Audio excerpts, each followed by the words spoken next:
All right, today we are diving headfirst into one of the wildest, most visually intense books in the entire Old Testament, the Book of Ezekiel. Seriously, get ready because this story is just packed with these otherworldly visions, some truly shocking performance art, and a message of devastating judgment and, eventually, hope.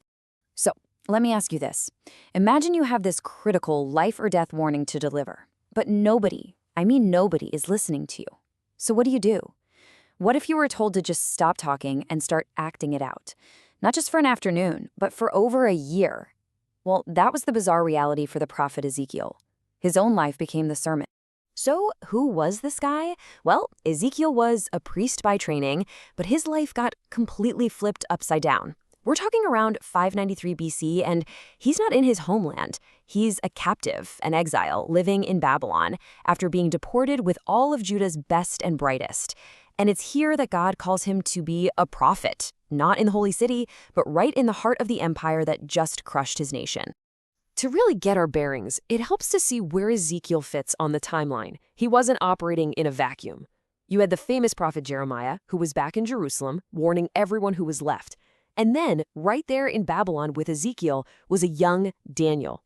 That's right. Two major prophets in the exact same foreign land, both tasked with delivering a very similar, very tough message. Now, to really get what's going on, you have to understand what life was actually like for these exiles. It wasn't a concentration camp. The Babylonians were smart. They used deportation to just, break the will to rebel. So the Jewish people could own homes, they could run businesses, they had a surprising amount of freedom. But that comfort created this really dangerous spiritual complacency. They were surrounded by pagan gods, and worse, they were clinging to this totally false hope that they'd be back home in Jerusalem any day now. They just weren't listening to the hard truth. And that is when God decides to get Ezekiel's attention in a big way. It all starts with a vision by the Chebar River, and honestly, this scene sounds like something straight out of a modern sci-fi epic. This was way more than just a dream. This was Ezekiel's official, mind-blowing job interview. Ezekiel himself paints the picture for us. You got this storm cloud coming in, lightning flashing everywhere, glowing like molten metal. This is the opening act for one of the most complex, most debated visions in the entire Bible, the appearance of God's mobile chariot throne. So what on earth did he see? First, these four bizarre living beings. Each one had four different faces, a man, a lion, an ox, and an eagle, basically representing all of creation. And next to them, a set of gleaming wheels within wheels, totally covered in eyes that could move in any direction instantly without even turning.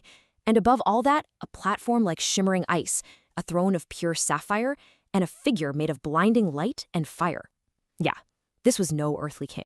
So what Ezekiel was witnessing is this crucial concept called the glory of the Lord. And listen, this isn't just a metaphor.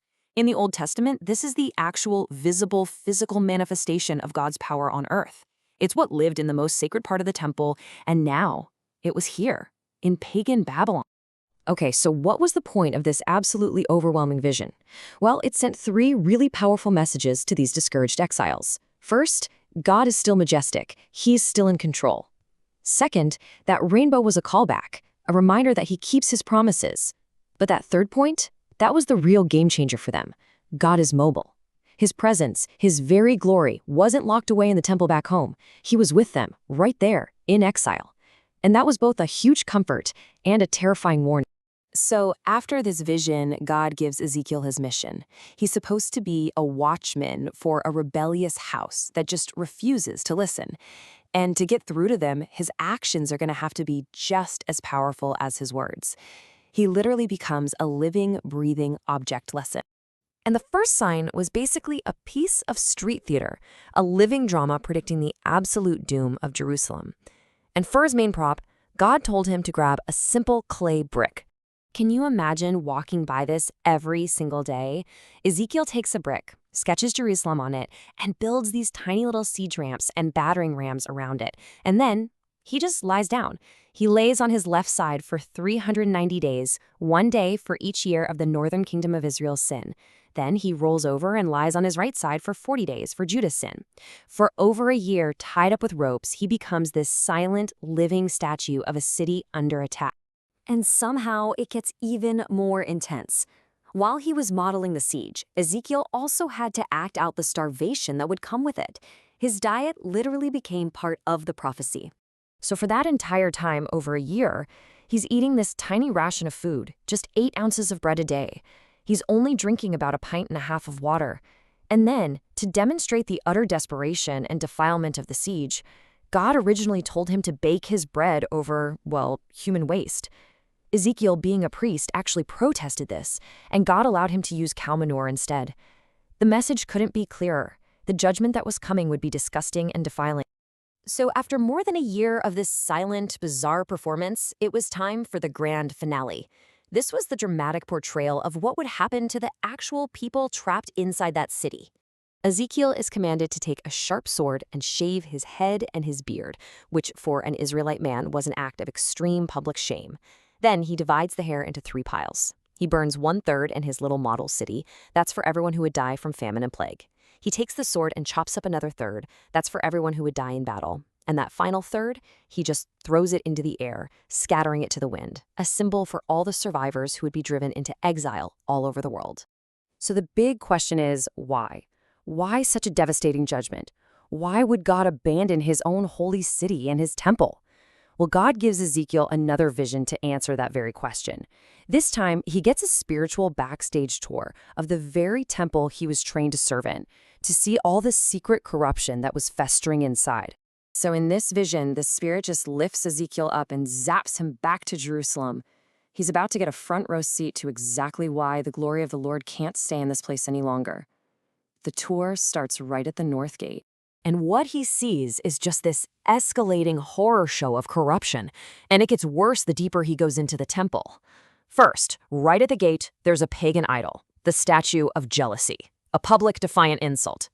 Then, God shows him a hidden room where 70 elders of Israel, the leaders, are secretly worshiping disgusting images of animals carved on the walls. Total hypocrisy.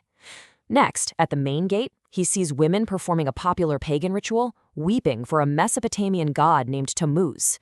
And then, the worst is last. In the most sacred part of the temple, between the porch and the altar, 25 men have literally turned their backs on God's sanctuary to bow down and worship the rising sun. They are worshiping creation instead of the Creator in his own house. The entire temple was rotten to the core. So after seeing this profound betrayal, Ezekiel witnesses the inevitable, heartbreaking consequence. The very presence he saw in his first vision, the glory of the Lord, gets up and prepares to leave.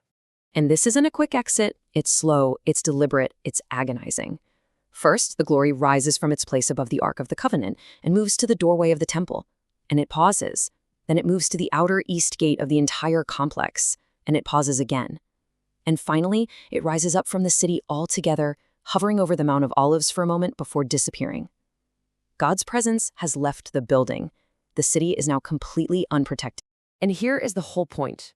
Over and over and over again in this book, more than 60 times this phrase appears. This whole devastating judgment wasn't just about punishment. The ultimate purpose was restorative. It was to strip away every single false hope and every idol until the people were finally forced to reckon with who their God truly was. And that's where this first part of Ezekiel's story leaves us. It shows a people so lost in their own comfort and corruption that only the most extreme measures could even get their attention.